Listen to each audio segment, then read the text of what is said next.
Welcome to Pilates Teacher's Manual, your guide to becoming a great Pilates teacher. I'm Olivia, and I'll be your host. Join the conversation and the Pilates community on Instagram at Pilates Teacher's Manual, and visit buymeacoffee.com/Olivia Podcasts to support the show. Today's chapter starts now.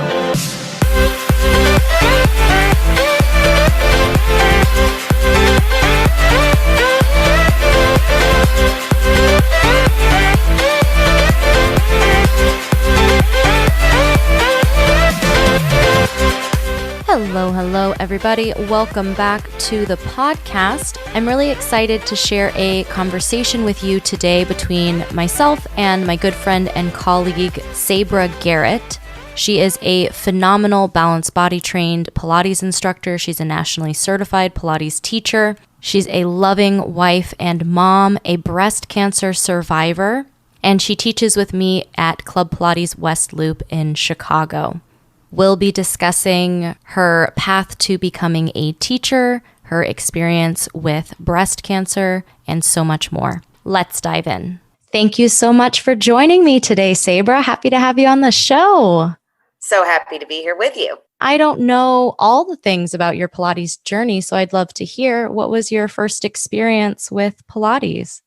My first experience with Pilates was in Colorado in 2012. And I had a couple of friends actually, who were very dedicated to Pilates, believed in it. One of the friends' husband is a doctor, and he very much wanted her to take Pilates. And at that point, they had 2 children, ultimately ended up having 4 children. And it's really what made me pay attention, because she said, doing Pilates through each of her pregnancies really helped her to feel good and sort of snap back, if you will, afterwards. My other friend, who was an adamant runner at the time, ran so much that she got shin splints, terrible shin splints, training for a half marathon. And so she couldn't run. And at that point, she was really begging me, I want a friend with me in Pilates, please come with. So I finally conceded, because I just thought paying $25 for something like that seemed extravagant at the time when I had a gym membership. But I told her I would go try. So I did. The first session, okay, but I kind of liked the idea of it. But by about the 3rd or 4th session, I realized it was a really smart system. So I continued doing Pilates. I was having a little bit of neck and back pain at that point from running and lifting weights all the time. And so it helped me to alleviate some of that. I will say, I, like everybody, I had no idea that Pilates was named after a person. So it was interesting. My journey has been very full of lots of education about everything that is Pilates. And it really taught me a lot about my own body. And again, I fell in love with it. And I realized it was something I wanted to continue doing. And I did. And I moved from Colorado to Kansas and found a new Pilates teacher. And then I ultimately found a different studio. And so that was my first experience. And it's continued from there. So what inspired you to take the leap from being a student who loved Pilates to a teacher that loves Pilates? Well, I like to say that pain is the greatest motivator of all. And I had chronic neck and back pain. Once I moved to Kansas, it just got worse. It wasn't like the pain was getting better. I went to see a physician, and they took x-rays and realized that I actually have arthritis in my neck.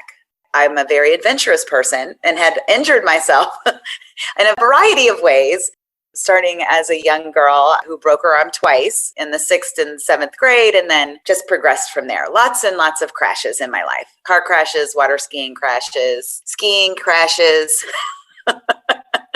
lots of crashes. So anyway, I was in this chronic pain to the point where I was taking some form of, ibuprofen or Tylenol or something like that every day, a couple of times a day. And I thought, this is ridiculous. I'm 42 years old. This shouldn't be a thing. Recognizing then at that point that I had arthritis, and that all the years of going to chiropractors didn't really make anything better.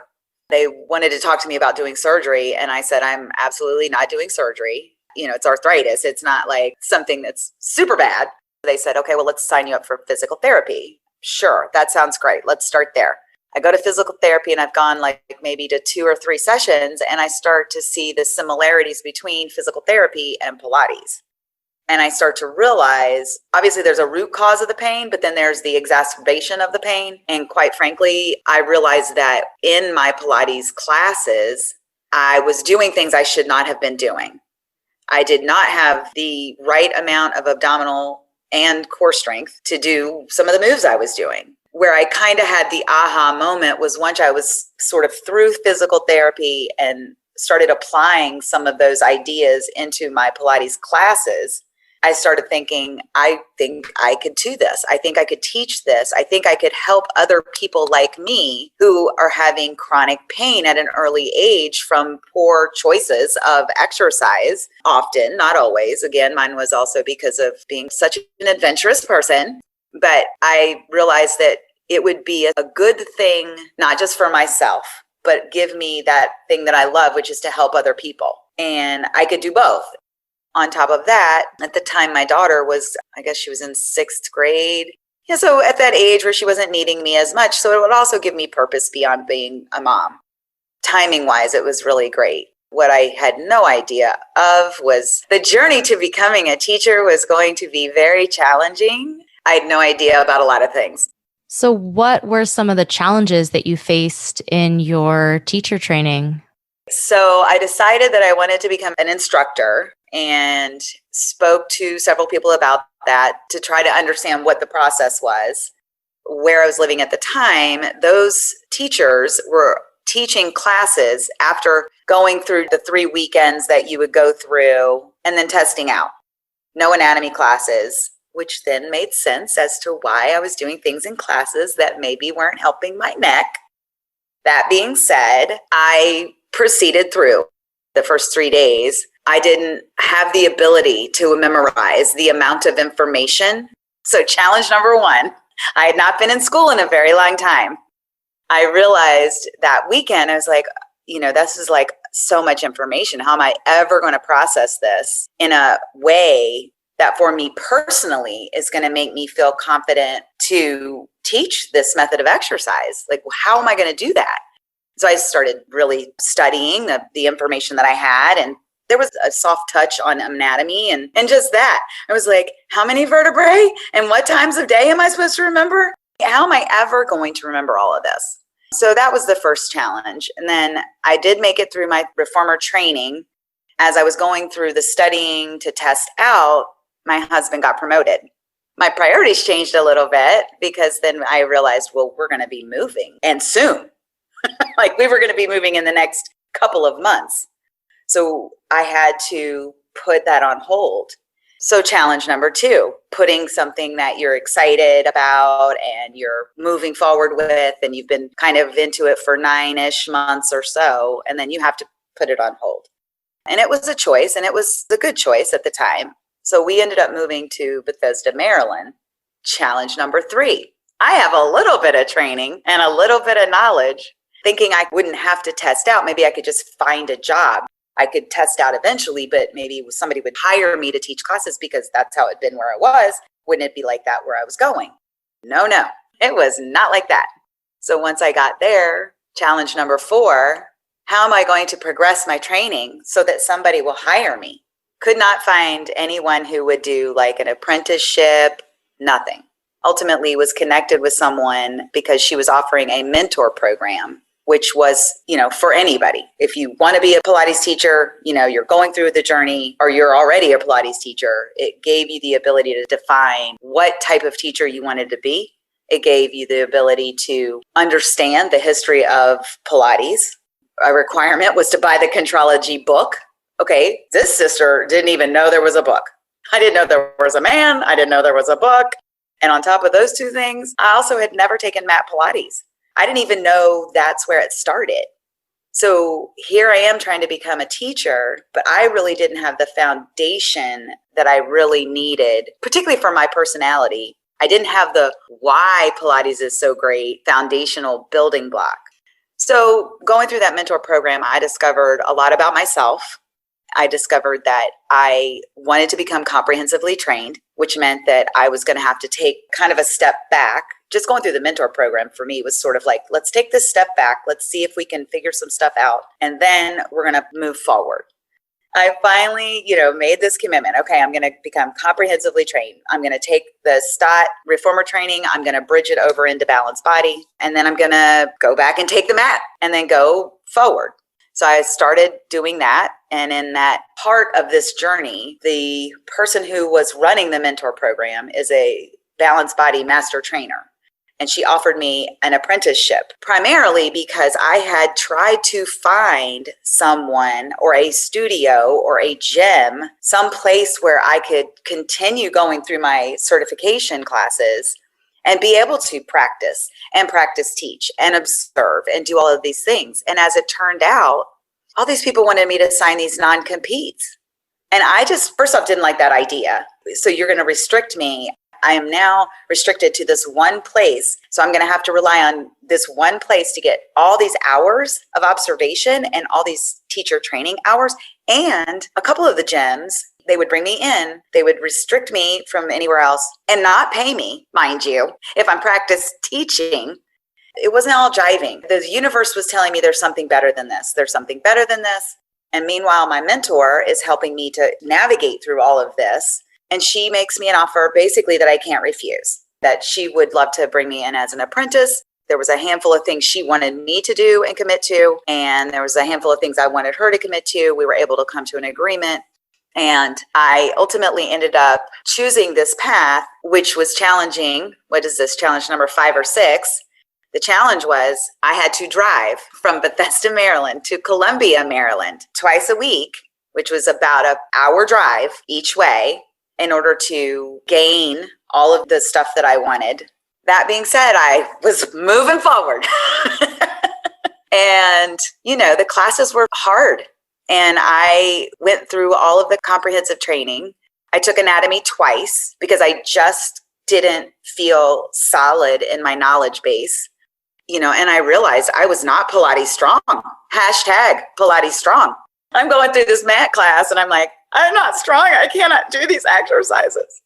And I needed to be humbled to break down some of the ego barriers that were really holding me back from moving forward into a place of helping people at a level that would resonate from an authentic place within myself. I had to heal myself physically, mentally, and then really absorb this knowledge that is Pilates. When that little spark of an idea, I'm going to be a Pilates teacher, I had no idea the amount of time, energy, effort that I was going to put into that in order to become the type of teacher that I wanted to be. And that's where the mentor program was really super helpful. I also went through that twice just to make sure, because once I commit to something, like I'm all in. I pushed all my chips in and said, okay, we're going to do this. We're going to do this really well. And when I'm done doing this and I take my certification test, I'm going to pass. There's no second chance. No. I'm going to pass the first time and then I'm going to go take what was the PMA certification. I did that within 4 months of passing the Balanced Body certification, as I said to my husband when I had this idea. And then I'll have this certification that no one can take away from me. And I can take this with me when you get promoted again. Woohoo! So with that really incredible teacher training experience and really winding path to get from where you were to where you wanted to go, what advice do you have for people who might be looking for teacher training programs? I guess if I could give some advice, the thing that I did that was smart was not accept less than what I needed personally. Like I know the learning style for myself. There's a lot of schools of Pilates, and all of those schools of Pilates are going to be similar. But I would dig down into how do they present the information? Who's presenting the information? Are you learning from somebody who's doing it for a long time, is going to be able to not just teach you this information that's sitting in the book that you could totally read, but will you be able to get out of it the intricacies of Pilates? Will they give you more? I wanted more. I wanted an experienced teacher. I wanted somebody who knew what they were doing. I wanted to be able to ask why and get an actual answer, not it says here in the book. So my advice would be understand yourself a little bit before you choose a school and then ask questions. Okay, so great. I'm going to go through this school of Pilates. I mean, if you were going to college, you would want to know if the professors were worth anything, right? Who are these professors? What are they trying to teach me? Pilates is very similar. It's not like a weekend warrior training. It's a lot of information. I wanted an excellent education. I didn't want an okay education. I didn't want a good education. I wanted an excellent, outstanding education that was going to allow me to come out of the gate quickly, highly qualified, so that when I would meet people and or want to go teach somewhere, there was no doubt left in that person's mind in an interview that I didn't know what I was doing. I was going with the premise of I may not be an experienced teacher, but I have learned from the best. I have supplemented my education with these mentor programs. I know who I am. I know the type of classes I can teach, and I understand anatomy better than most people because I found that for me as a teacher, that was super important to me. I think that's really important when you're looking for a teacher training program because, like you said, it's not something you're going to do in 2 weekends. It can take 6 months, a year and a half. It can really be a huge commitment. And then you're going to do something with that for maybe the rest of your life. So you really do want to put the time in when you're just setting out so that you have a nice path going forward. Tagging on to that idea, I also think there should be some structure to the training. I've known people who've gone through training. I don't knock anybody, whatever their path is their path. Because sometimes maybe that chair training is available before you have the chance to do, whatever else it is. But personally, I would advise every single person who's got this idea, hey, I might want to be a teacher, go get the Contrology book. Read that book first. Go take mat training first. And do it in building blocks, right? So that things make sense because it all started from the mat. And then there was the reformer. It's all a building block type of exercise system. And if you look at it like that, this is my personal opinion, I would have been able to absorb the information a little bit easier in the reformer classes had I already done the mat classes. And even beyond that, again, had I even known that Pilates was a man and there was a book, but I didn't. And so I try to tell people all the time, Joseph Pilates was a real person and he was brilliant. He was way ahead of his time. And by the way, do we love Caged Lion or what? Such a trip. I mean, great book also. Great supplement to, if you're thinking about being a Pilates teacher, it's also not an inexpensive journey. So buying a couple books doesn't cost that much. No, that does give you a better picture of what you're jumping into with all of your money and all of your time for sure.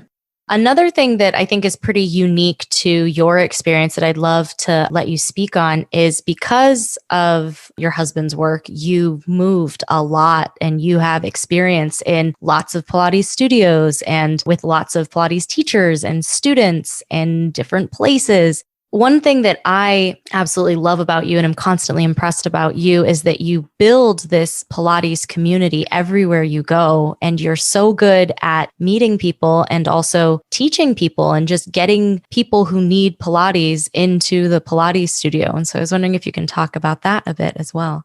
You are correct. My husband has had a very successful career, thankfully, and it has given us the ability to literally move around the country. Relative to Pilates, I mentioned that I started my education in Kansas. I completed it in Maryland. Then ultimately he got promoted again and we made our way to Chicago, which has been a fabulous experience so far. I guess really fundamentally, not a shock to anyone who knows me, I am like an extroverted extrovert. I've never met a stranger. So even, just forever and ever, I can talk to anybody, anywhere about anything. I'm a pretty much an open book. I don't pretend to be something I'm not. And I think that authenticity comes through with anyone that I speak to. So if I'm meeting somebody for the first time, what do you normally ask people that you just met? Hey, how are you? What do you do? Where do you live? Those types of questions just automatically are part of that conversation. I'm very passionate about Pilates. It helped me out of pain personally. One of my very first clients ever in Maryland was someone who had come to Pilates because of pain. And she was just the sweetest woman ever with the most awful head forward posture you've ever seen. And she had a multitude of issues, which I was a little nervous initially. I met her, connected with her, wanted to help her. And that turned out to be one of the most gratifying choices I made, because someone who's in pain wants to be out of pain. So when I ultimately meet new people, people don't always share, right, that they're in pain. You meet somebody for the first time or the second time or whatever. It's not like they're coming to you and going, man, my freaking neck hurts all the time. Oh my God, my back. Oh, I'm having shooting pain. Sometimes my toes go numb, right? Not information they're going to share. But when you tell people that you're a Pilates instructor, there's enough of an awareness of what Pilates is that people will tend to share that information. Basically, if you are in pain and you meet somebody that says, hey, man, I'm not a doctor, but I do this Pilates training, and I have found by my experience, we can probably get you out of pain. You may need to supplement that with other visits. Maybe you need PT. Maybe you need to go to, an osteopathic doctor. Maybe you do need surgery. But what if we move forward with the idea that, as an example, one of my clients I met in Maryland had a herniated disc. He'd had surgery 20 years prior. And during this first interaction with him, I'm saying these things to him. Hey, so what if, I know you're scheduled for surgery in 3 months, but what if we start doing Pilates? And what if we work on the things that your body needs to get better? And what if you go in for your surgery consultation? And what if your disc isn't as herniated? I mean, what if? What do you have to lose, right? You're scheduled for surgery anyway.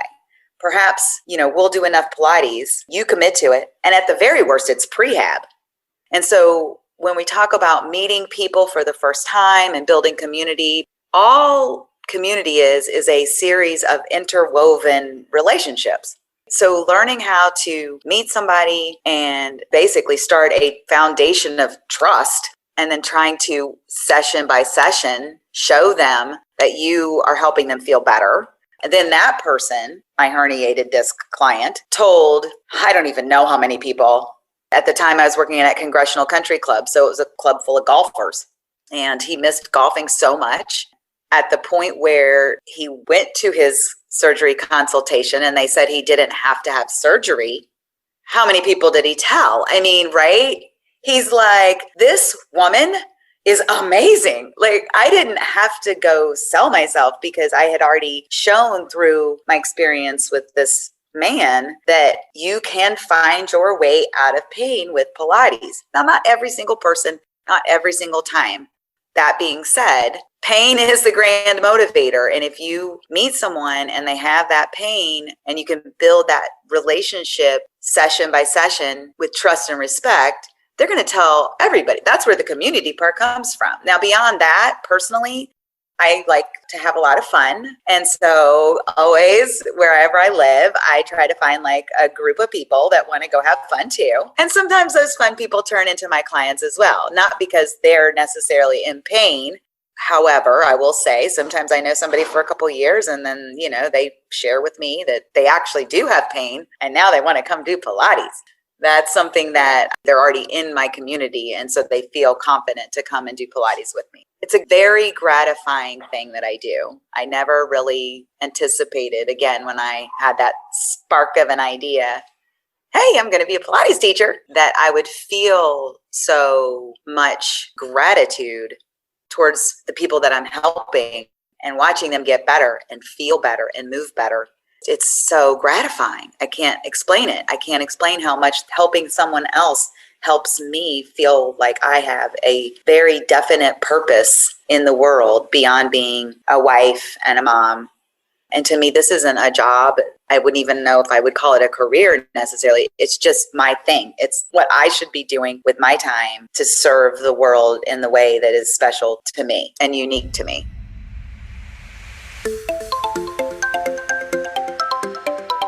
Hi there. I hope you're enjoying today's chapter so far. There's great stuff coming up after the break too. Be sure to subscribe wherever you're listening and visit buymeacoffee.com/Olivia Podcasts to support the show. There you can make a one-time donation or become a member for as little as $5 a month. Membership comes with some awesome perks, including a shout out in the next episode, a monthly newsletter, a monthly Zoom call with me, and more.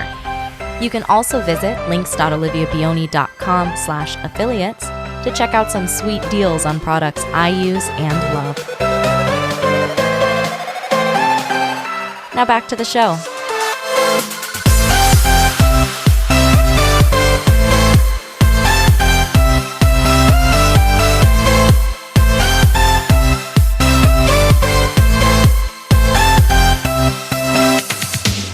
Because your first experience with Pilates, that you were in pain and then Pilates helped you get out of pain.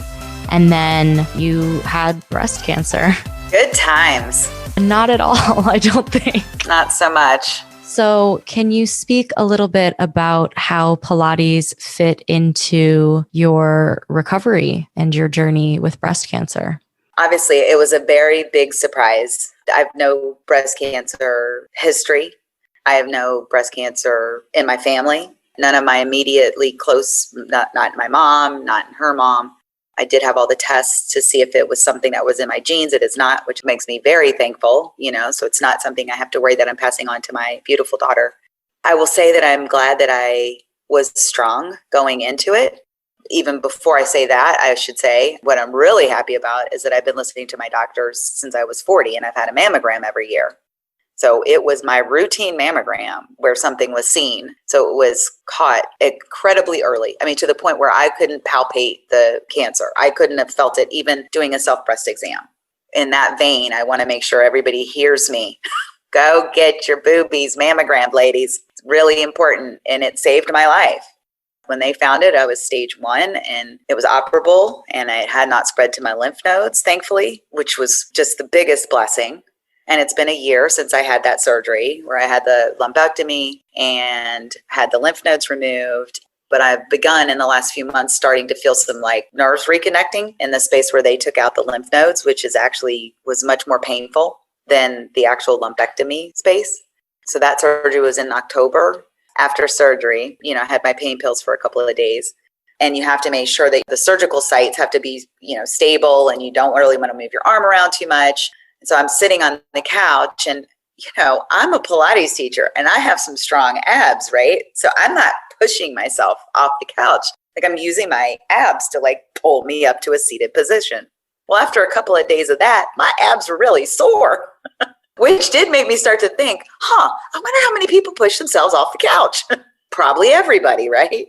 Should everybody use their abs? Probably. So anyway, that was kind of funny to me. But I mean, I think I was back in the studio teaching after a week.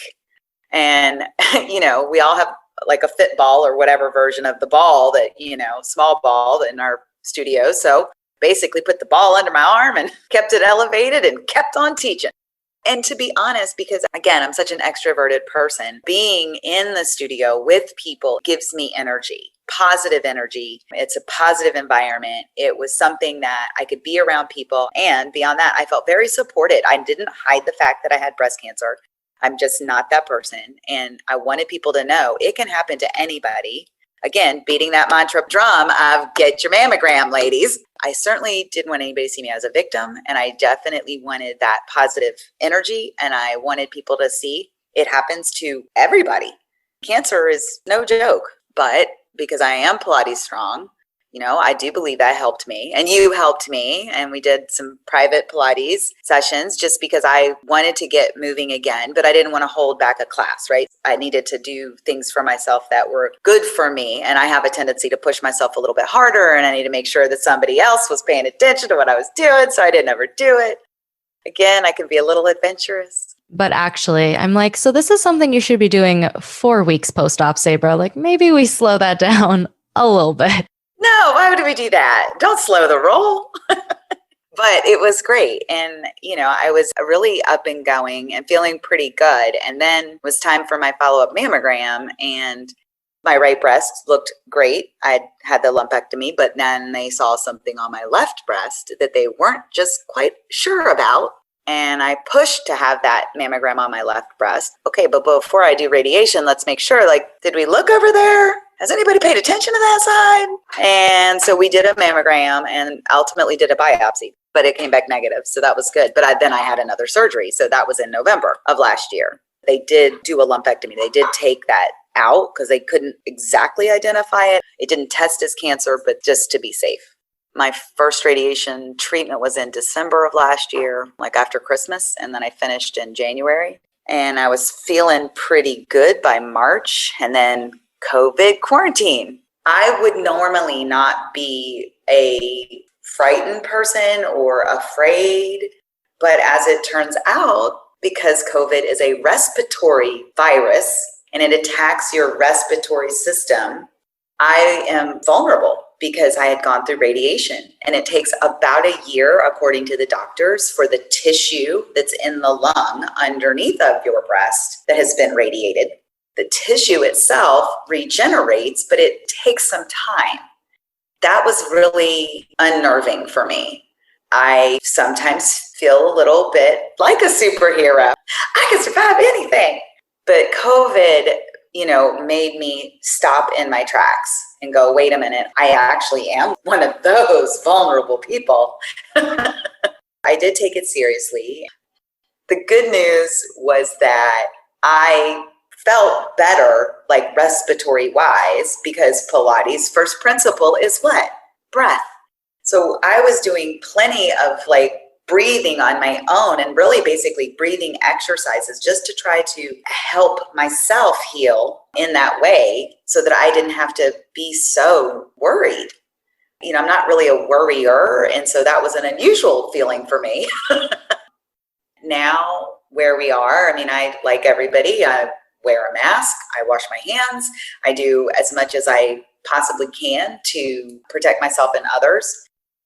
We did all that virtual teaching, which was great because at least I was teaching, even though it's not the same experience as in-person teaching. At least it was something. And I was very happy that we were bringing that to our members. And I was able to do that for my personal private clients.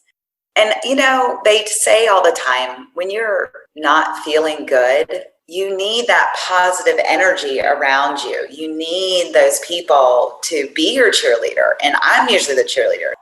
I was accepting all of that goodness from others, from you, Olivia, who I love so much. You were so supportive of me. And it was in this community, we talked about that, that I build. I couldn't believe how many people cared enough about me to send me the cards and the flowers and then just continue to support me through COVID and ask if I was okay. And, that's the benefit of community when you're going through something like breast cancer. I had phone calls from all around the country. I've moved all around the country. I had friends all around the country, and breast cancer, like I said, is no joke. And I'm really happy it's Breast Cancer Awareness Month. The studio is allowing me to put some health and wellness classes on my schedule, so I'm excited about that. And we're going to do a fundraiser to benefit Lynn Sage Breast Cancer Research Center, which is where I had my treatment done. Thank you to all the doctors and nurses at Lynn Sage. They were amazing and kind and wonderful. My husband went to every single appointment with me, and I cannot tell you how important that was. Having him at those appointments was everything to me. I was crying at every single appointment, and I needed that emotional support. So that's probably, the long answer to the short question. But I think it gives you a pretty good view of how I believe Pilates helped me get through my cancer diagnosis, get through the surgeries, get through the treatment, get through radiation, and to the other side of it, and continues to help me every day. Really, again, work that space of, my shoulder, my scapula girdle, all of the muscles around the surgical site where they took my lymph nodes out. I don't think without doing Pilates that I would have gotten through it as well as I did. I really don't.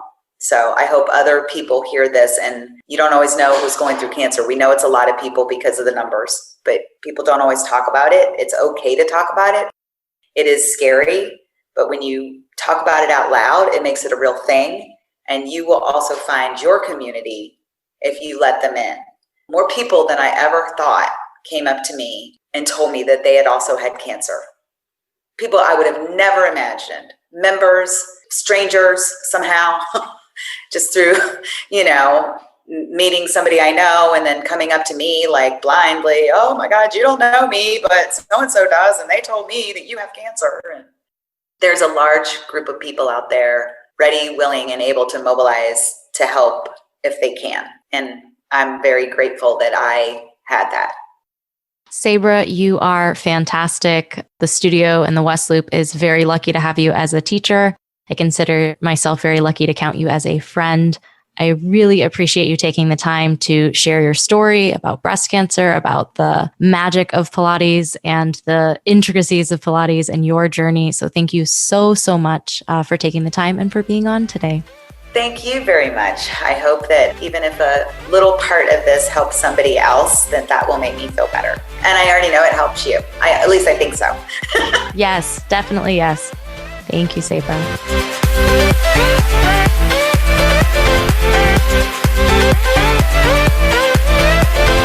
Thanks for listening to this week's chapter of Pilates Teacher's Manual, your guide to becoming a great Pilates teacher. Check out the podcast Instagram at Pilates Teacher's Manual, and be sure to subscribe wherever you listen. For more Pilates goodness, check out my other podcast, Pilates Student's Manual, available everywhere you listen to podcasts. The adventure continues. Until next time.